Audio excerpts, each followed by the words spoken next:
Peter R. Breggin, MD, is called the conscience of psychiatry for his many decades of successful reform efforts. His scientific and educational work provide the foundation for modern criticism of drugs and ECT, and lead the way in promoting more caring and effective therapies. His books include Talking Back to Prozac, Toxic Psychiatry, Medication Madness, Psychiatric Drug Withdrawal, and now, Guilt, Shame, and Anxiety, Understanding and Overcoming Negative Emotions. Welcome to the Dr. Peter Breggin Hour. Hello, my wonderful audience. You can tell by my intro that this is my radio TV show. If I am not introducing it with my wonderful audience, I'm just making a video. So you'll be seeing videos from me, and you'll also be seeing me on the TV show. And the way it works is wonderful PRN.FM has me on the radio live every Wednesday at 4 p.m. And then that is recorded, and we put up the recording within a day or so afterward on my YouTube. So you go to Breggin's YouTube channel. You can recognize it's the channel because there's a nice green, lovely scene of farms with bales of hay. And there you can see this weekly TV version of the radio show of the Dr. Peter Breggin Hour on PRN.FM. Today I'm going to do something very, very special. I'm going to spend an hour talking about psychiatric drugs. This is the area, of course, that I've had the most influence in, the most impact on, and I want to make this an introduction to psychiatric drugs, and in particular to their harms, that is the best you can find anywhere. That's my goal. The first thing you need to know about psychiatric drugs is that they do not cure biochemical imbalances. They do not do anything good for the brain that we know, that they are in fact neurotoxins. So all their effects can be evaluated in terms of what particular harm is that. So let's suppose you've taken an antidepressant or a stimulant drug and you're feeling better than ever, best day you've had in a long time. You're probably having a euphoric response, a euphoria to the initial stages of the intoxication, the first few days, which is really quite common from a number of different drugs. Because one of the ways the brain reacts to any injury, whether it's neurotoxic or electroshock or a hit on the head that produces a state of traumatic brain injury or a concussion, It doesn't matter what the event is that harms the brain. Initially, they often have a euphoric sort of, I'm fine, leave me alone, I'm doing great, feel to it. And this leads people to think that an antidepressant has helped them, but it only lasts a week or so. And then the brain gradually produces an apathy or a loss of feeling, a lack of engagement, a lack of caring, a lack of involvement in the world around. And this may be experienced by your wife or your husband or your friend as you're less irritable and less angry and less upset, or it may be experienced for what it is, which is you're really out of touch with me. You're not engaged. You didn't even greet the dog when you came home today. So all the effects of psychiatric drugs come not from improvements, but from there being neurotoxins. Now, in addition to the effect of a brief euphoria, if it lasts a long time, you're really in trouble and can go into a mania. And many of the cases I see, by the way, of violence on drugs have an aspect of a mania to them. And so they do the suicide sometimes, and the person crashes from the mania to the depression. But the basic long-term effect is not the euphoria, It's not the mania. It's either a sedative effect, if you're taking a sedative, or it's this apathy. The apathy is a lobotomy-like effect. We're causing lobotomy-like effects in people long term. So this is the brain disabling effect, what I call the brain disabling effect of psychiatric drugs. Now, the idea that psychiatric drugs are neurotoxins is so extreme to the layperson and to many physicians and even psychiatrists, because it's just incompatible with all the claims which are led by drug company propaganda and drug company sponsored research. So I want to show you that if you get out of the field of psychiatry, it's a generally accepted fact in the study of neurotoxins that psychiatric drugs are neurotoxins. Here is a book. It's from a very esteemed series of volumes called Psychiatric Clinics of North America. And here's one of the volumes, which are each one's a series of psychiatric papers. And this one is Psychiatric Manifestations of Neurotoxins. So what it is showing is what are the psychiatric effects of neurotoxins? And what are the neurotoxins it's examining?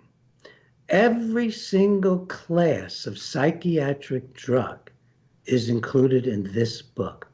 The mood stabilizers, the antidepressants, the stimulants, the benzodiazepines. There is no group of psychiatric drugs that is not included in this, looking at their neurotoxicity. Now, very quickly, and then I'll put this book down and be talking to you face to face. I want to give you their definition in this book on neurotoxicity, and in particularly neurotoxins that produce psychiatric effects. And neurotoxicity is the disruption of the nervous system resulting from exposure to environmental toxins.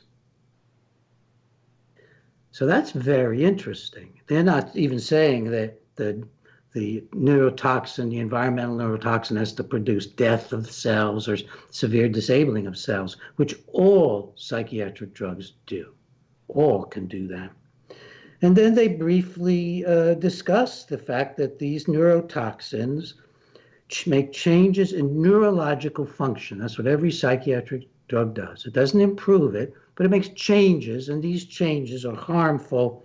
And the examples they give of a particularly common changes are mood and psychiatric disturbances. And among the changes in more detail are all the horrible things that psychiatric drugs can do. So I want you to see that this comes from their neurotoxicity. So mood changes that are often seen to varying degrees in neurotoxicity include increased anxiety, depression, irritability, impulsivity, and psychosis. And then they go on to say that heavy metals, drugs, and many other things can do this. So looking at a book that is not interested particularly in defending psychiatry, but is investigating what neurotoxins produce serious psychiatric consequences, we find that psychiatric drugs, which always impair neurological function, are neurotoxins by definition, and that they go on to produce this litany of impulsivity, mood changes, which means depression, and so on and so forth. Now, that is what especially happens in the first months, but I want to come back to the fact that long term, what psychiatric drugs or any neurotoxins are likely to do to you is to produce these lobotomy-like effects of apathy, indifference, lack of engagement, and so on. That's an important, very important concept. Now,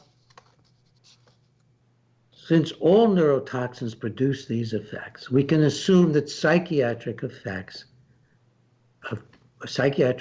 from drugs will be very similar. And so if you look up almost any psychiatric drugs, full prescribing information, you just plug it in full prescribing information into Google for your drug, you will find sections which basically list the very same list of effects that I just read to you. So if you go into antidepressants, which are so widely used, Times focus on them, you'll find that exact same litany. And in fact, that litany was taken largely from a journal article I wrote in the Journal of Risk and Safety in Medicine, in which the executive director of the hearings on adverse effects of antidepressants had sent to, in this small package they get of things to read, they got my article, which lists that litany, which includes anxiety, irritability, anger, mood changes, psychosis, and something called akathisia, which they don't mention there, they do elsewhere in the book. And akathisia, which is a horrible feeling of being tortured so you can't sit still, that stimulants produce this, the antidepressants. But if you go and you look at amphetamine, full prescribing information, you're going to find the same litany, and you'll find some variation of it in most of the full prescribing informations, the only exceptions usually being very old full prescribing informations that haven't been updated. Ironically, even the sedative benzos have a list of paradoxical effects, and these include a very similar litany, including aggressivity and irritability and mood changes. So here we have a situation in which the public has been just fed a whole bunch of malarkey about fixing non-existent biochemical imbalances when patients are being given drugs that cause, in the normal brain of people or animals, multiple biochemical imbalances with a litany of abnormalities. Now, this is interesting because this is what we know about psychiatric drugs. We can't really prove that they work. Let me repeat that. I'm going to explain it to you. And by the way, if you want the hundreds of articles that I've read that have gone into this, and you want to look at it from a scientific viewpoint, go to Breggin.com and look up some of my 60 or so scientific articles, peer-reviewed articles, or look at Brain Disabling Effects, my book, Brain Disabling Effects of Psychiatric Treatments, and take a look at that in the second volume, or the most recent, another medical book, which is Psychiatric Drug Withdrawal, the first half of which discusses everything I'm talking about today in detail with all the scientific references, and also go to some of my other YouTube discussions of psychiatric drugs, which may focus not so much on the huge overview that I'm doing today, but they will focus instead on one aspect or another in one group of drugs or another. So again, all psychiatric drugs are neurotoxins. Initially, they can produce everything under the sun in the way of abnormal reactions, psychiatric. Your psychiatrist or your pediatrician or your general practitioners who give out most of these drugs, they're likely to tell you, or tell you as the patient or the parent, that your manic tendencies are being unmasked, or your irritability is being unmasked. They are not likely to directly tell you that your drug is a neurotoxin and you're having the very well-known and studied array of reactions to almost all neurotoxins, including psychiatric drugs. They just won't do that. Now, neurotoxins have an array of effects that start with minor irritability, minor euphoria, minor lesser depressive feelings, and so on. lesser degrees of feeling out of touch, and so on. And these then go up to extremes because they're neurotoxins. And every single psychiatric drug has extremes of neurotoxicity. Every class of drugs has extremes of neurotoxicity. And because the human brain is so variable, and drug effects are so variable, often for reasons we have no idea why, psychiatric drugs in general can produce this extreme neurotoxicity at normally taken doses. So if you look at the full prescribing information, again, for drugs like the amphetamines and the benzos and the antidepressants and the neuroleptic drugs, the basic classes, they're going to say somewhere, usually at the end, that these extreme responses can occur at normal doses, but are more likely at higher doses of the drugs. And they're usually more likely when the drug dose goes up or the drug dose goes down. So they can happen during withdrawal. Because see, when the balance in the brain, the homeostasis that it's attempting to create with the toxin by ramping up its defense mechanisms. For example, if you're tending toward euphoria on the drug, the brain's going to try to sedate you or slow you down. And if you're getting sedated on the drug and apathetic and kind of remote, it may energize you to relate, push you up and just, make you just the opposite of the drug.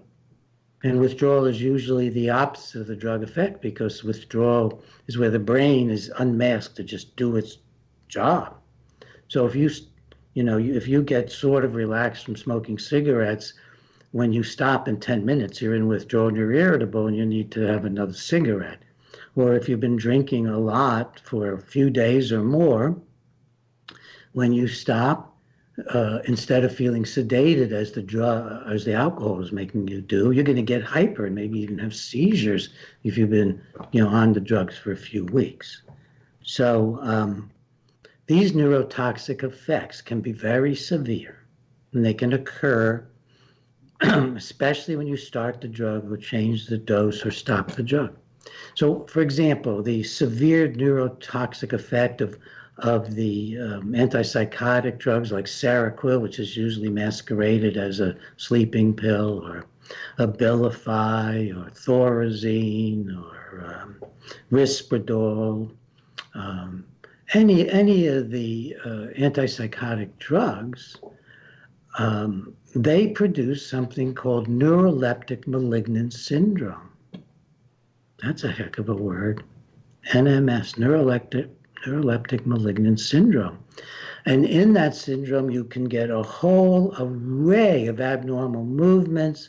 Usually the people who are trying to minimize the disease say, well, the key characteristic is of neuroleptic malignant syndrome is a stiffness. Well, it's actually any of the abnormal movements that can be produced and look like tardive dyskinesia. You can get grimacing and twitching and spasming and movements and just akathisia, which is just terrible torture I mentioned to you earlier. So you want to keep moving. And in the extreme, it can kill you. Untreated, the main treatment is just a lot of physical support, 20% death rate. Now, again, this not only demonstrates for you the dangers of these drugs, because it's neuroleptic malignant syndrome, which is almost always called rare by the experts, almost all of whom, except maybe two or three of us internationally, are in the pay of the drug companies. So you want to get the truth, you got to go to somebody like me or Peter Gertz or somebody else, who's not in the pay one way or another of the drug companies. So I'm telling you about the terrible neurotoxic effects, both to show you that these drugs are neurotoxins, to show you the risks.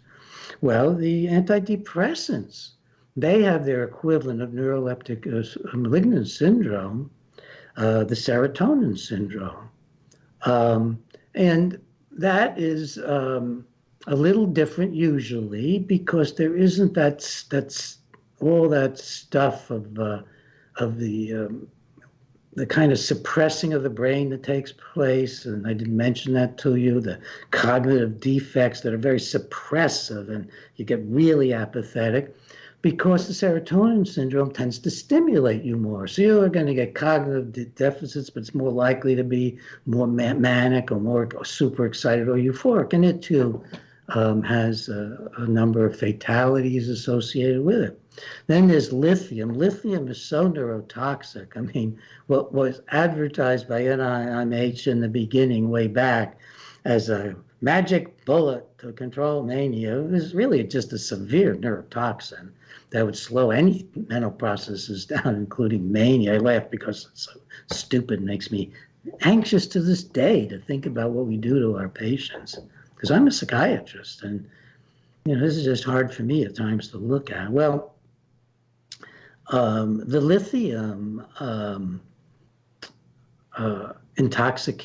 serotonin intoxication just charges you up. The lithium intoxication is a real subduing of everything. And you don't know it's coming. Usually you don't know any of these things are coming. You just lapse into them.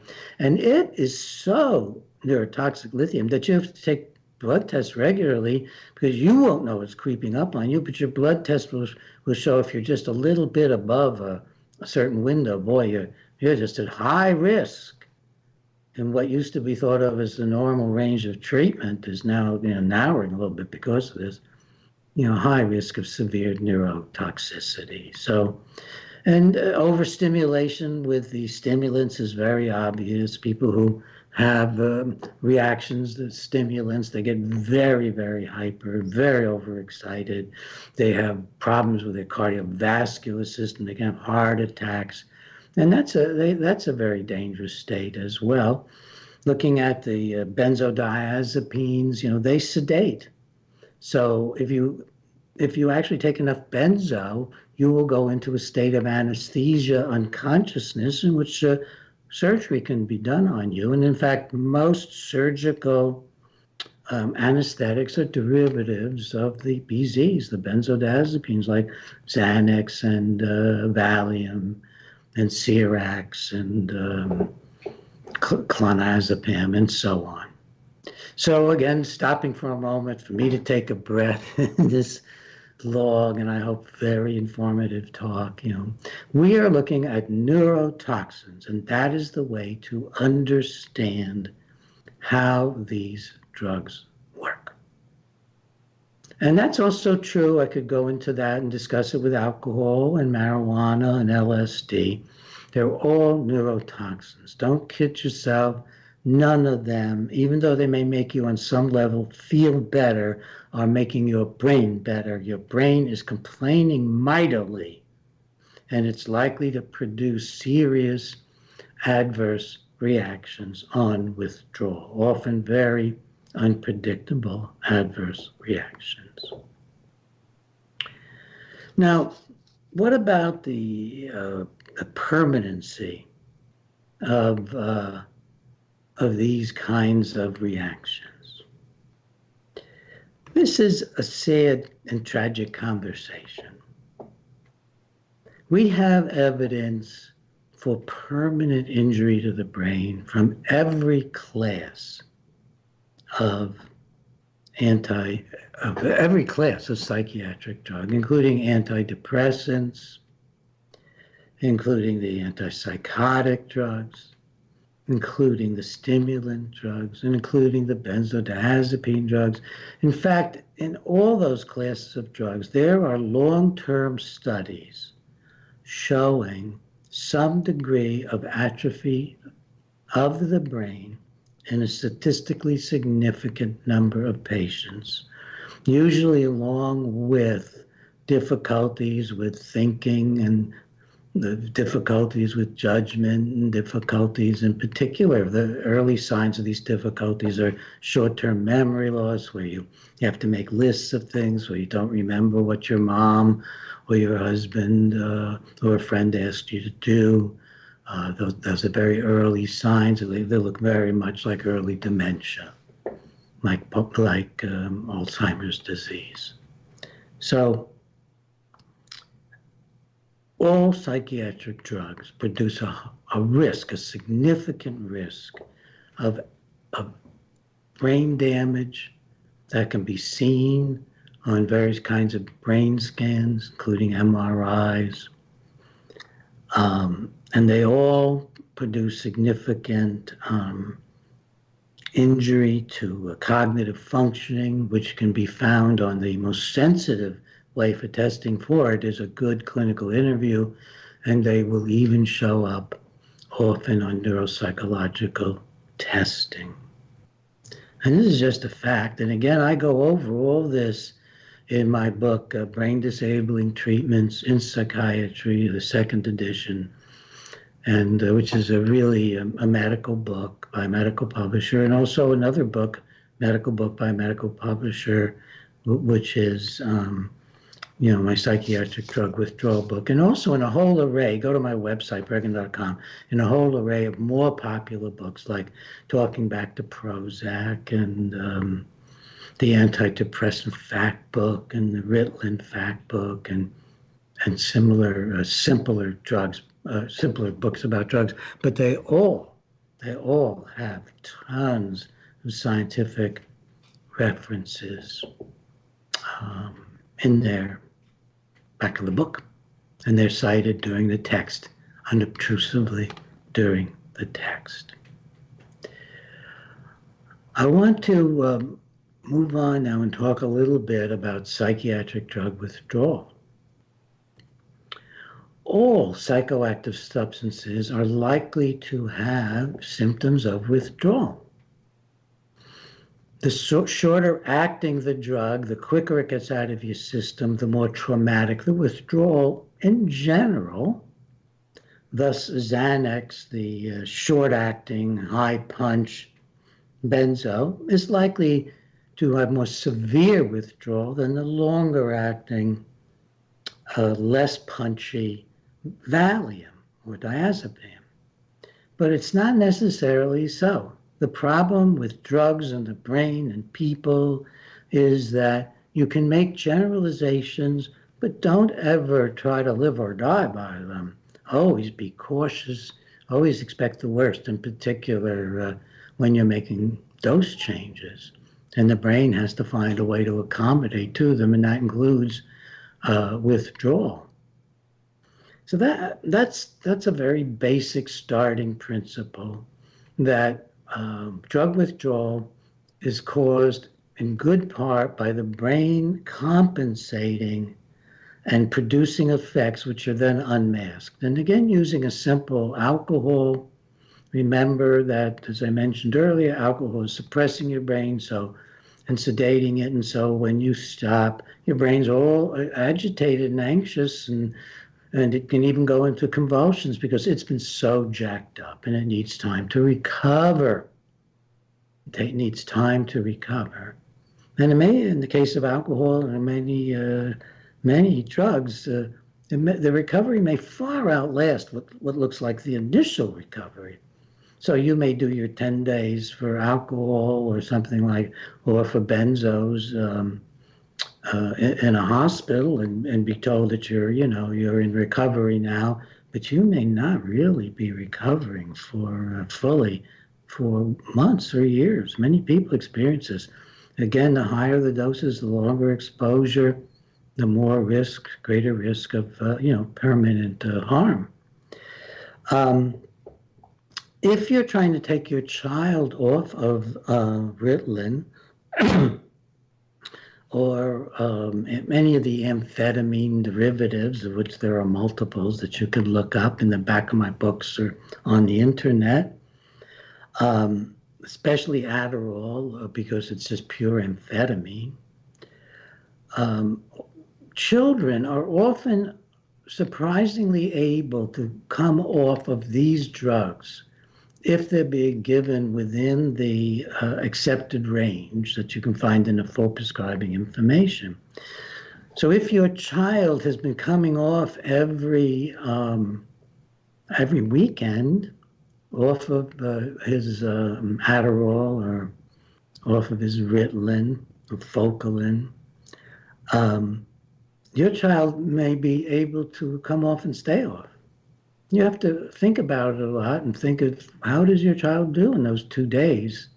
And especially if your child's coming off over Thanksgiving or Christmas routinely or over the summer and doing well, that gives you a sign that maybe you could take your child off short term, take your child off maybe by halving in a day or two, but only if you know well from experience that your child does really good under those circumstances. It's not my first recommendation.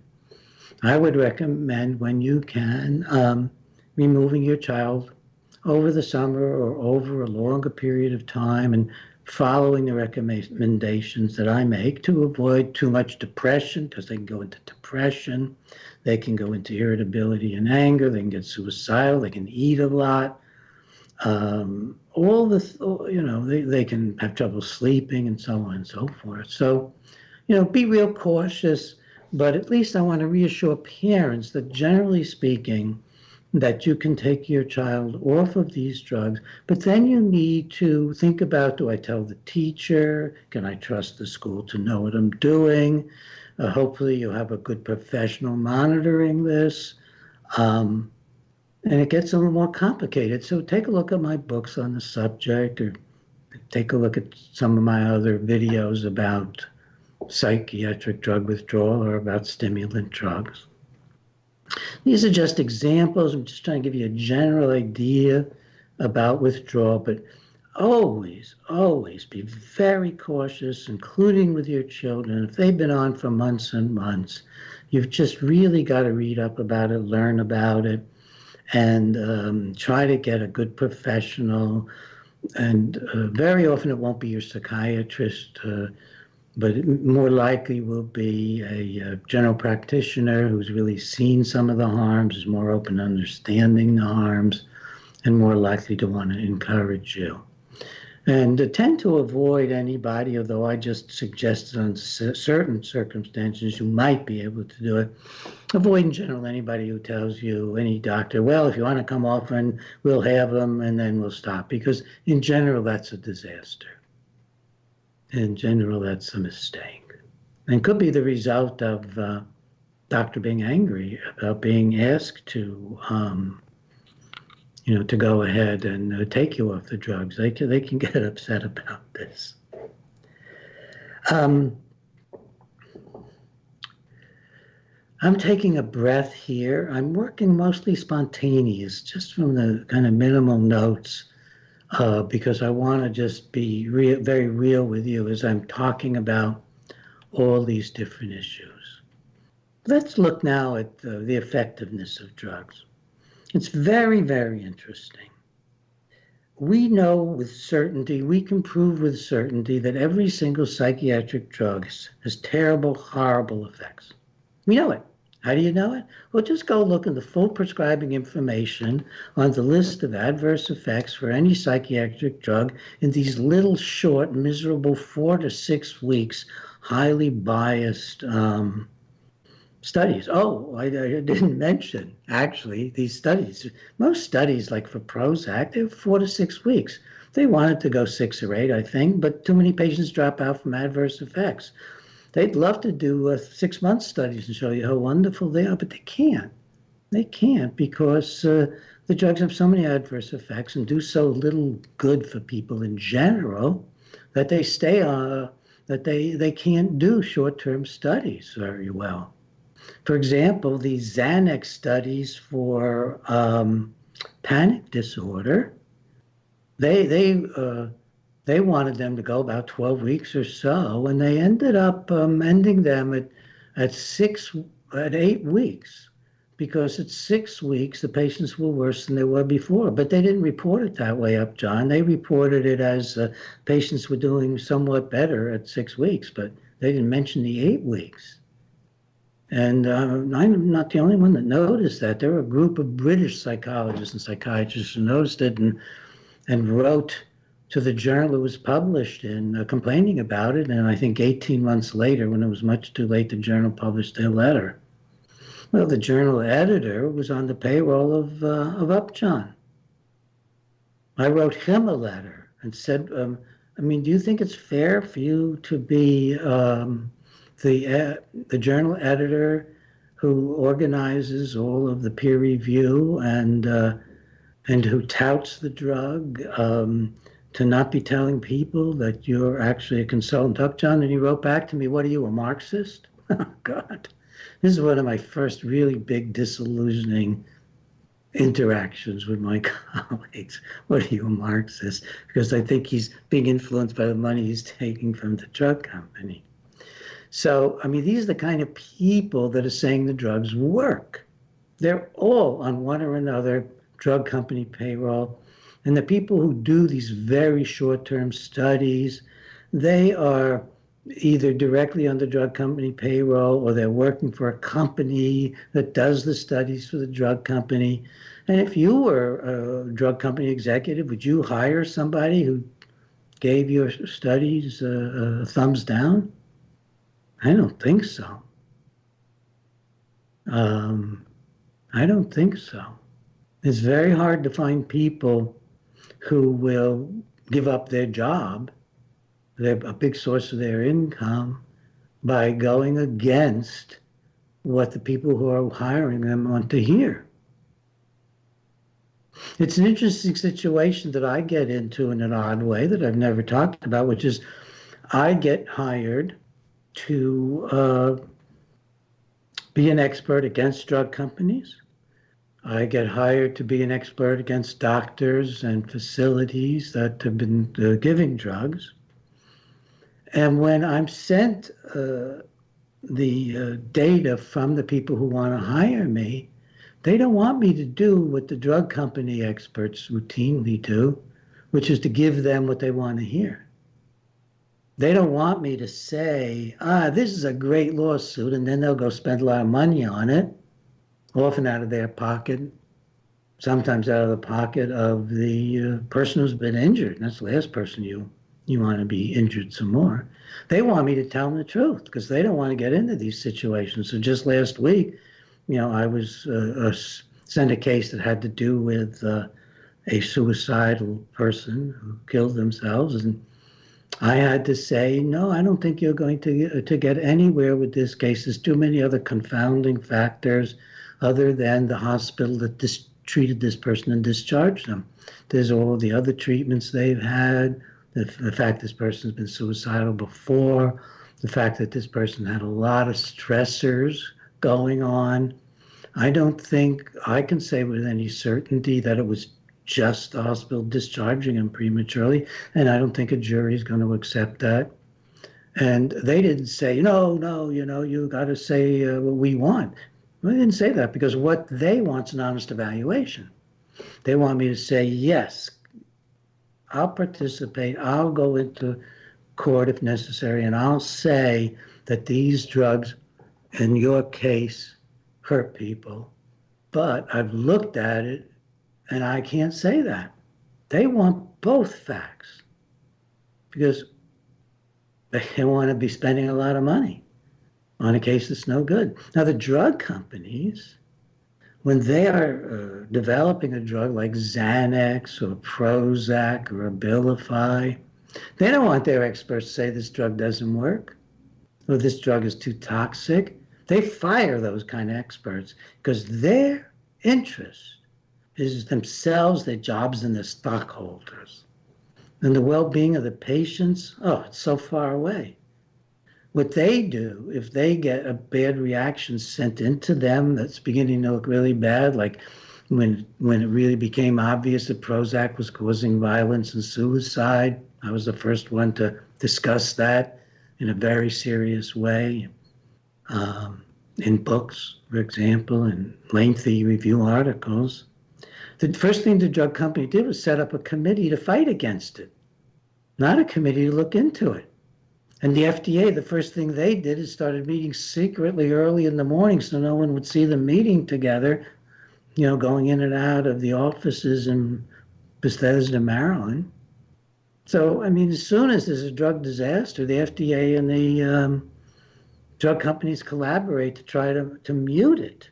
That's why these things go on. Then eventually, if the FDA just can't escape it, or the government, another government agency like the Justice Department has a huge suit against a drug company, something like that, then they may admit to this, terrible thing going on. So despite they're trying desperately not to put adverse effects in their full prescribing information, the full prescribing informations are full of them. And very often, it's so interesting, very often they will mimic what I read to you about anxiety and irritability and mood changes and things like that, insomnia and so on. Because when you take a neurotoxin, it's going to impair the brain. And as the brain becomes impaired, it gets more and more stereotypical in what it can do. It just can do less and less. So by the time you're on the neurotoxin lithium or the neurotoxin, a neuroleptic drug like Risperdal or Abilify or Seroquel and so on, it all begins to look the same. And so if you're in my position, you get to evaluate people on 4 or 5 drugs. They all look a lot the same. They're all apathetic. They're all indifferent. They all don't know what's happening to them. So that brings me to one of the most important findings of my own research that is being picked up by some brave scientists, and which should have been picked up decades ago because it's very simple, is this. And everybody knows it, but nobody wants to say it or acknowledge it. And that is that all neurotoxic drugs, from alcohol and marijuana down to the psychiatric drugs, all of them interfere with the individual's ability to know about having symptoms from the drugs. So the first thing happens when somebody starts to get apathetic on the drugs is they deny it. It's the family who notices it, the girlfriend who notices it. The patient doesn't. I call it a medication spellbinding. And in my scientific articles, I give it a more scientific name, intoxication anosognosia. Being intoxicated and anosognosia, not knowing. Intoxication anosognosia. This intoxication anosognosia was first noticed in purely neurological cases, where a person might even have an impairment of a limb, and they wouldn't know it. And then another neurologist began to talk about almost all neurologically injured patients had anosognosia, named Fisher, neurologist named Fisher. And all this is in my books and in my scientific articles. I have one on medication spellbinding. And when I heard that, I said, yeah, boy, that makes sense. All neurological injury produces frontal lobe effects, judgment effects, and for whatever other reasons, because it's so common that it's really hard to know why. But people with it, unless just to defend oneself psychologically, but it's so consistent, I think it's neurologic. People go into denial when their brains are injured. So I thought to myself, well, is that happening with patients? And I said, well, of course, it's well recognized, for example, with tardive dyskinesia. We have scientific articles showing that the abnormal movements inflicted upon patients by antipsychotic drugs, the patients often deny the existence of. I said, wow, let me look some more. And then after reviewing it all, I found that pretty much you'll find in the literature, and always you'll find in your clinical experience, that many, if not most patients who have injuries from psychiatric drugs deny them. So then imagine how many more reports there'd be in the literature, how many more reports there'd be in the full prescribing information if the patients were coming in their 4 to 6 week trials and saying, oh my God, I feel so lackadaisical, doc. But they're not. They're coming in and saying, well, I'm less upset now. They don't know what's happening to them. So if patients weren't being drugged into a submissive, unknowing state of being, they'd be reporting so much more and knowing so much more. So patients stay on their drugs for long periods of time for 2 basic reasons, maybe more. But one is intoxication and anosognosia. In fact, I mentioned earlier that the patients who are taking lithium have their blood tested. Why is that? Well, it's because of intoxication and anosognosia. They have toxic levels in their blood and they don't even recognize what's happening to them. And in those cases, again, it's going to be the parents who call the doctors and say, my husband, my son, my wife, is really, doc, really bad shape, doc. And the doc will say, well, let's try. And then they say, well, I think it might be the lithium. I say, oh, no. Lithium doesn't do that, doctors will say. And there's a ton of literature on neurotoxicity from lithium. A ton of literature. And a neurotoxic syndrome that goes along with it. So again, just looking at all this as I'm trying to weave this web for you, not give you a boring 1, 2, 3 thing. We don't realize what's happening to us when we're being harmed by psychiatric drugs. And one of the main reasons is neuroleptic psychiatric drug spellbinding. Now, when a person feels that they can't stop the drugs, which is probably almost everybody on every drug, what's going on? Why do they think they can't stop the drugs? Why does a woman, and 20%, I think more, of women, those are official statistics. What do you think the real ones are? So let's say 20 or 30% of women, they feel they can't get off the drugs, even if they want to, because they immediately get distressed. Well, one of the reasons is that medication spellbinding also covers and affects you during withdrawal, so you don't stop to think, maybe this is withdrawal. Maybe this is withdrawal. And your doctor is almost none of the time going to tell you it is. He's just going to tell you, hey, stay on the drugs. You need them. That's not true at all. That's no more true than if you told an alcoholic who stopped for 2 days and got the DT, said, hey, man, stay on your alcohol. You need it. That's that big a lie. It's such a betrayal. It's such a horrible betrayal. What my colleagues, my prescribing colleagues are doing to people. The worst of the part of the betrayal I laid on my psychiatric association, of which I remain a member. I want people to know, yeah, I belong. I'm looking at them. I'm one of them. And then the drug companies who run the Psychiatric Association. That's where I see the culprits. Even though most of the prescribing is on a lower level, if just maybe 10 more psychiatrists than me out of the, 40,000 or whatever there are, if 10 more than me said what I'm saying, and certainly 10 more know it. I know plenty who know it, but they don't want to go through what I go through. So they don't say anything. But if 10 more did, this whole thing would collapse. They know that. So medication spellbinding is keeping you, when you try to withdraw, from realizing the trouble you're in, from your withdrawal symptoms, and that it is withdrawal, and it all started when you came off the drug, usually within hours or a day or two. And the other thing that happens during withdrawal that's so important, which I haven't mentioned yet, is that during withdrawal, the drug is no longer hiding from you how injured you are. So there's a direct drug effect that's going on that's obscuring. That's not just the spellbinding effect. The neurotoxicity of the drug is keeping you from being able to perceive your memory problems, your emotional problems, and all those other things. So when you come off the drug itself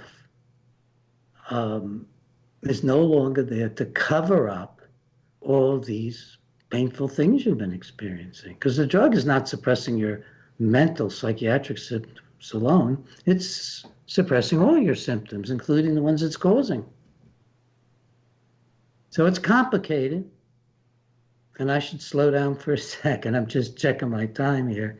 I should slow down for a second and say that these neurotoxic drugs have all the adverse effects you can expect from neurotoxic drugs.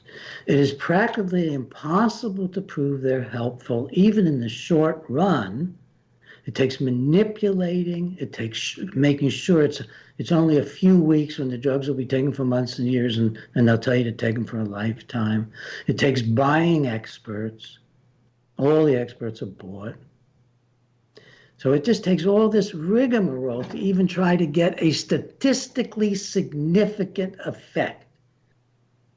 And often that effect comes because the doctors can tell the difference between who's on placebo and who isn't, because the patients on placebo aren't having the adverse effects. So they know that you're on Abilify because you're getting agitated, very common with Abilify. They know that. Or you're having trouble sleeping, very common on antidepressants, or you're sleeping more deeply, very common on antidepressants, can go either way. So they know, they have the bias, they know who's on the drugs. Even though it's supposed to be double blind, they're not supposed to know who's on the drug. They know it's the patients who are having adverse effects. So they judge the drugs as helping, because that's what they're paid to do, it's what they want to think, it's what their identity says. Because again, if they gave a negative result to one trial, I tell you, they will not be called back again. Drug companies have been known to keep doctors who are described as having cheated by the FDA until they're told to stop. They get rid of them. Now, what do long-term studies show about whether psychiatric drugs are helpful? Well, there are none. There are no good, reasonable studies, long-term, of psychiatric drugs showing that they are good for you. None. Why? Well, first of all, they're not. They're neurotoxins. They're not going to be good for you long-term. I mean, that's the short of it. They don't help people long-term. And many of the people who are taking the drugs are dropping out like flies when they can. So you can't even have good control groups to create. So here we're in a situation where we know this huge array of adverse effects are, many of them life-threatening, every single drug with its own particular severe neurotoxic result, every one of them fitting the profile not of a corrective agent, not like giving insulin and your blood sugar comes down and you're no longer in diabetic coma, or giving penicillin and the bugs are stopped from reproducing or they're killed and you notice your cough is going away. None of them correcting anything that's going on in the body, because there is nothing to correct. These folks who are coming to psychiatrists don't have physical disease. They have emotional, spontaneous problems. All of us have emotional, spontaneous problems. There's nothing in this to fix biologically, or if there is, we have a disease, like Alzheimer's, or diabetes. And that isn't going to be helped, including Alzheimer's, by a psychiatric drug. So in fact, if you have a real disease like Parkinsonism, Alzheimer's, diabetes, the last thing you want to do is add a psych drug to it, for God's sakes. So if you did have a biochemical imbalance of some sort that we don't know about, God's sakes, you don't want to get 10 more imbalances from a psych drug, because every psychiatric drug puts the whammy directly on at least one neurotransmitter day one.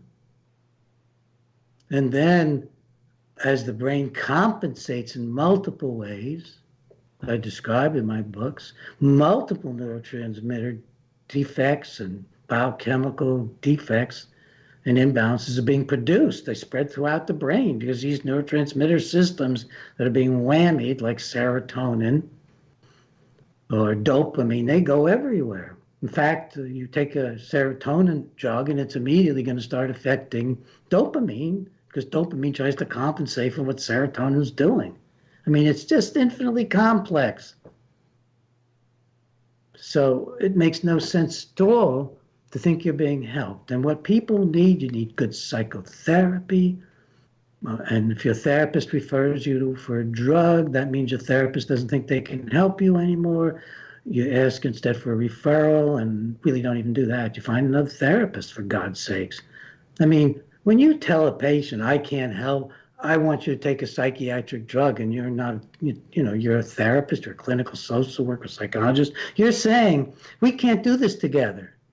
Don't go along with that. That's like going out on a date with somebody and they think and then you're not interested in them, so they give you a roofie. It really is. It's like that, only it's professionally done. It should be criminal. It's just untrue. You're asking some psychiatrist to drug your patient so they'll stay with you? Nonsense. If I'm not helping somebody, I do a thorough evaluation. I talk to the patient about it. I say, I don't want to lose you. I mean, I really like you, but you're free to go somewhere else. But you could also get help from another therapist while you're seeing me. Maybe another person will see things I'm not. Or maybe a different kind of therapy approach. I'm very interpersonal. I'm very engaged. I try to talk to what's going to help you. Not that if I can't help you, the mighty therapist, you need drugs. And yet that's the routine behavior that's going on now. So there is a lot of good ways to get help. I write about it in my books. I give courses on it. Look on my website for courses for how to help people, how to improve the lives of other people, how to improve your own life, how to help people when they're coming off psychiatric drugs. And what people need is a caring, responsible, experienced helper who knows how to help you have better relationships in your life, better goals, better values. That's what living life is all about.